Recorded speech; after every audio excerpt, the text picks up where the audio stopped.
very excited to do Big Ten Media Day here in Lucas Oil. I love Indianapolis. And, we have three players here today. Very excited to have these guys here. Thayer Munford, who's getting his degree this summer. Came back, had an opportunity to go to the NFL, came back. It's meant a lot to us. He's done a great job in the offseason. He's had a great career already at Ohio State and came back to leave a legacy behind. So excited that Thayer's here. Zach Harrison's here as well. Zach's had an unbelievable offseason, a psychology major, and about to have a great season for us. And Jeremy Ruckert is here in place of Chris Olave. Chris is getting his second vaccine shot here this weekend, and so we decided to have him stay back in Columbus. But Jeremy's here in his place. He's also getting his degree this summer, and Jeremy decided to come back as well. Had an opportunity to go into the NFL draft, and did some great things for us last year. Had some big catches for us, and excited to see what he does for us this season. We're really excited to get back to normal here. Spring was very, very important for our team. We have counted 45 guys on our team that are in their first or second year, and they missed over 1,000 snaps last year. They missed 6 games and didn't have a spring practice the year before. So because of that, fundamentals is something that we spent a long time working on this spring. Really heavy emphasis, and then as we headed into the summer, it's been an unbelievable opportunity for our team to really work on the leadership and the development of our team physically, but also in accountability. And that's where Mick Marotti and his staff do a great job. And really for the players to get away and find their own voice and find their own chemistry has been really good this summer. But as we head into preseason camp, this is something that is going to be very, very important for us because we start right away. And I think the easy thing to do is coming off of last year is to focus on what happened in the game at the end of the year.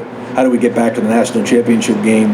But more importantly this year, it's going to be how do we win that first game at Minnesota with a young team. We're going to have a young quarterback, and we have to start the season really strong. So this preseason is going to be very, very important to us. We have to really come out of the gates strong and harden ourselves as we head into the first game. So looking forward to that, and it's going to be a long way all the way to the end of the season. So we get started here in a couple weeks, and with that, I'll take any questions.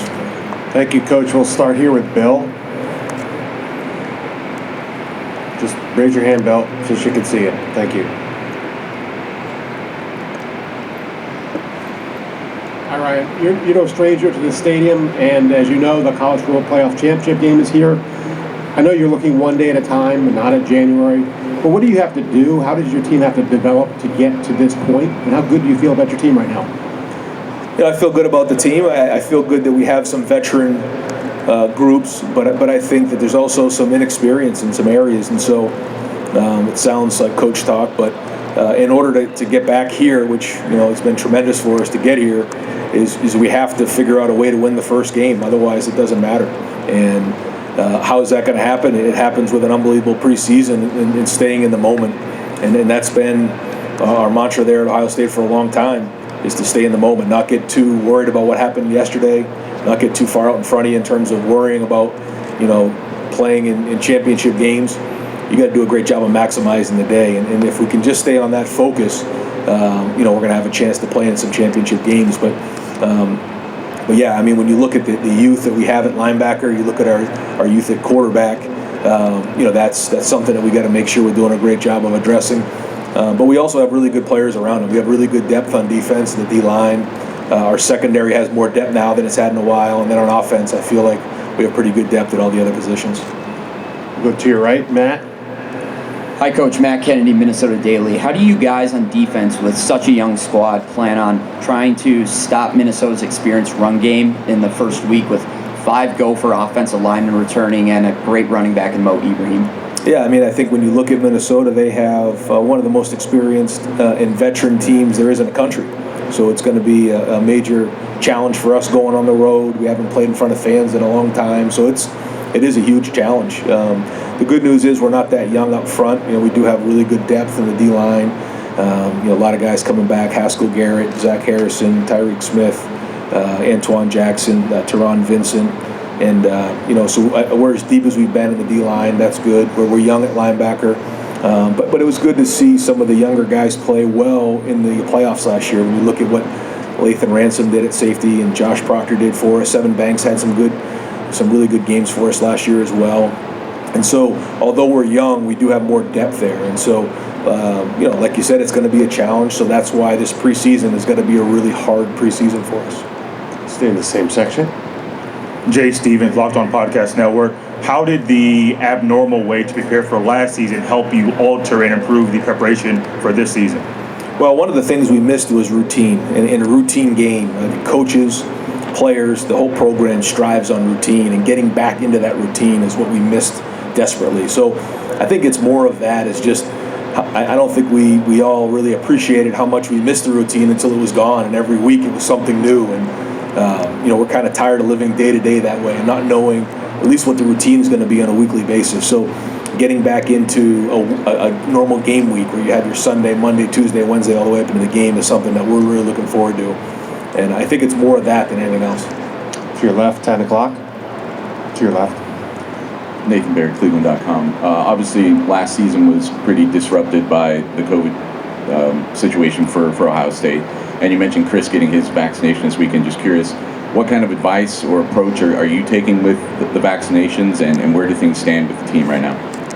Yeah, I mean, the majority of our team is vaccinated. It's one of those things where I think you really have to take a look at, there's certain risks. There's certain risks with everything. I think there's risks with the virus. There's risks with the vaccine. There's risks with testing positive. There's risks with, contact tracing, not being able to play. And we've left that up to the players, and we try to do everything we can to educate them with our medical people, sports medicine.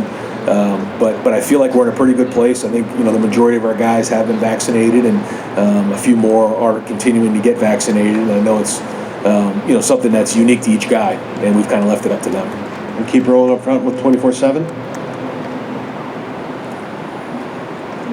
Hey Ryan, Dave Biddle from 24/7 Sports. I want to ask you about the interior of your offensive line. Do you expect some good position battles there in camp, and specifically, who do you think is going to be your starting center? Yeah, so on the D line, we roll the guys. Larry's done a great job of that over the years. O-line. Okay, yeah, O-line. Yeah, interior offensive line. Yeah, well, yeah, that's going to be a good battle there. I think Harry comes back. Harry Miller played in his second year. Very hard to do at Ohio State, and has come back. He's really changed his body. Had surgery on his shoulder. Looks great. He's had a really good offseason.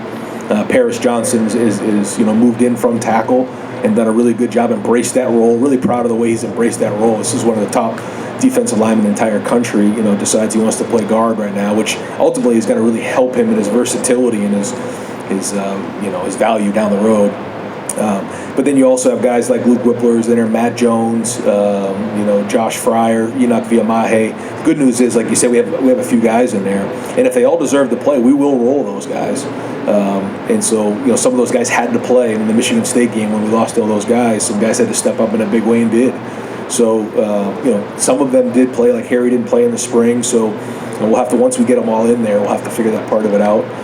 But even at tackle, DeJuan Jones did some really good things for us as well, and Nick's coming off of a little bit of an injury there. So there's some good versatility that we have. We got to find the best five and go from there. All the way on your left. Ryan, Tim May, Letterman Row. I was just wondering, you saw where Nick Saban said that Bryce Young is probably going to be upwards of $1 million in endorsements, et cetera, with the name, image, and likeness. I'm just wondering, are you costing one of your three guys money now, delaying naming him the starter, and where are you in that process? And what would the starting quarterback at Ohio State be worth, you think, on the open market? There was a lot of talk about projections last year, coming off of last year with what Justin, had the opportunity to make, and certainly those were big numbers, but it didn't happen. So we'll see when it all does come to fruition. I think that stuff will happen naturally, and I think the focus for all those guys just has to be, development. And if they're worried about starting, if they're worried about money, then they're worried about the wrong things. Those things happen and they'll come naturally. But I do think that we need to consider down the road, somewhere along the line, maybe it's a year from now, figuring out how we spread some of that money out. Because certainly the quarterback at Ohio State is going to have unbelievable opportunity. The wide receiver, the running back, there's going to be certain positions when you combine the brand of Ohio State, you combine the brand of Ohio State football, you combine the city of Columbus with our social media presence, it's like the perfect alignment. And so the opportunity for our guys is going to be unlike anywhere else in the country. However, how do we find ways to make sure we disseminate that throughout the team? Because there's a lot of guys out there who are also playing football. There's guys who are blocking for the quarterback. There's guys who are covering the wide receivers. And while it's tricky, and I don't really have quite the answer, I know that there's got to be some sort of formula down the road that we can consider. We'll keep moving to your right. Hey, good morning, Coach. Mike Moore with On the Move with Sports Kells. And let's just say for the past 10 years, man, your success at Ohio State has been unbelievable. So with getting these top-tier recruits from high school, bringing them to the next level, still having the same success, how do you go about in the locker room and on the field keeping these kids hungry and humble and kind of managing egos at the same time and keeping that winning culture? I think it starts with recruiting the right people. And I think recruiting in an honest manner where you tell them exactly the way it's going to be when they get here is very, very important. I think that if you recruit them a certain way, but then when they get here it changes, that's when you can foster hard feelings. We tell them that there's nothing guaranteed. You're going to compete at the highest level. If you can make it Ohio State, you can make it anywhere. And guys who are highly competitive, that's what they want. They want it hard. I talked to some of our freshmen who got in here just recently in the last couple months, and I asked them how they like the program, how do they like the strength and conditioning in the summer program. They go, it's hard, but that's why we came here. And that's what we tell them in recruiting. And if that's what they want and that's what they want to embrace, then they come here.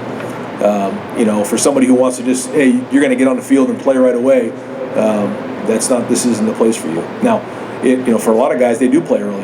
You're going to see a lot of our guys play as freshmen this year, but that's because they earned it. And I think if we recruit those type of people and those type of families, we'll continue to build this competitive environment. We'll move next door. Hey, Coach, J.L. Kervin, Indy Star. You just talked about how you're recruiting and how much that plays a big role in the youth of your team. But as you look through camp, what are those signs of maturity that you're looking for to sort of show you that you're on the right track? Yeah, that's a great question. I talked to our leadership council this week, and we talked about just random acts of leadership where in order to be a leader, you have to have different styles. And one of the styles that's the hardest for our generation is that one where you have to get in someone's face and challenge them.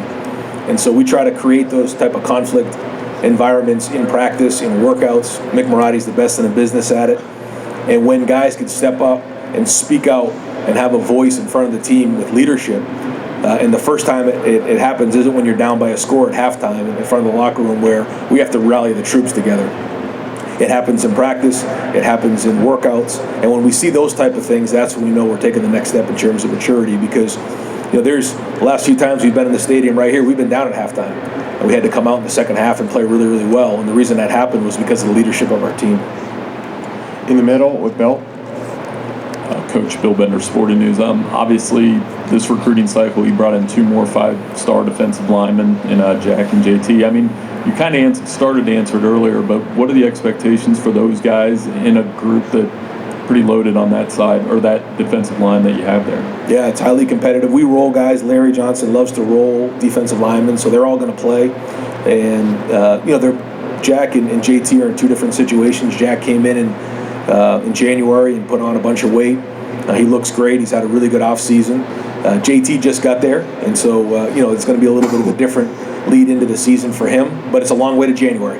And so both of them are going to play, and hopefully they play a lot. We'll move over to your right. Coach, Jim Dominic, WNPR, Archbold, Ohio. What's the difficulty in a program such as ours, yours, with the transfer rule changing where kids can leave immediately, particularly with the great numbers of top athletes that Ohio State recruits? Do you have some difficulty? Do you have some idea of some difficulty with that? Some kids have already left.